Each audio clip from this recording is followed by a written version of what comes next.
Bana gerçek bir şeyle gelsin. Var mı başka bir şey? Boş ver, boş ver. Gerçek bir şey...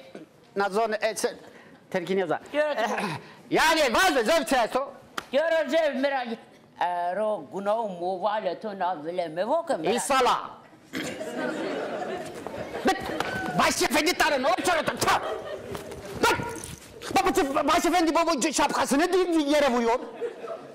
Yakında tepene çıkarsın. Çıkar mı işte? Hadi diyorsun. Geri çek yap. Görüntü razıydı. Bak ben de kızım oynadı. Devlet tarafı başefendi tarafı. Kuku ronise. Başefendi bana koko diyor, koko. Allah'tan ki yaşlı kadın yoksa var ya haddini biliyor. Yaşlıdır, ben de buna bilirim. Ero vaze bakamo vere çevere mi? Miravano. Bese. Ere derse hotite tumane teste. Tika katasana. Her tane dite kenale tayi. Ero miravano mira. Ne diyor? Ne diyor oğlum? Başefendi bana ne, ben onda küstüm başefendi ya.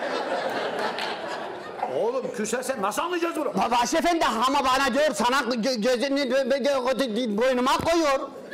Oğlum idare et. Yaşlı kadındı tamam. Tamam ama. Bir şey dedi önemli bu. Ne dedi? Nolot olsun çok berbat bir kadındır başefendi. Öyle söyle bakayım ne dedi? Başefendi diyor çok bak buna pis bir şey söylemiş ama bu hak etmiş. Ama hak etmemiş. Diyelim. Başefendi bak buna demiş ki. Senin demiş 17 zite tumanın var. O ne demek yani 17'yi anladım da zite nedir? Başefendi zite işte zite tuman. Bu sizin tumanınız bir zitedir. Benim tumanım 2. zite. Bunda da tumanı 3. zitedir işte. Ha buna demiş ki senin 17 çift pantolonun var. Ha o zitedir evet. Vay aptal. Ona demiş ama Onun tumanlarını sayıyor ki o. başım çok terbiyesiz bir insan. Ama ben bunu biliyorum bu farklıdır. Bunun da olsa ancak 3-4 zite var başka yok. Oğlum mesele bunun fakirliğinde değil. Mesele bunun kaç tane pantolonu değil.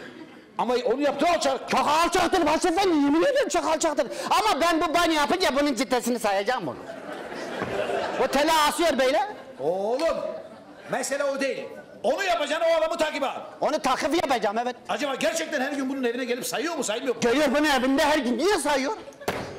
Ne namussuz bir insandır. Takibe bırak tamam. Tamam onda takip yapacağım başefendi.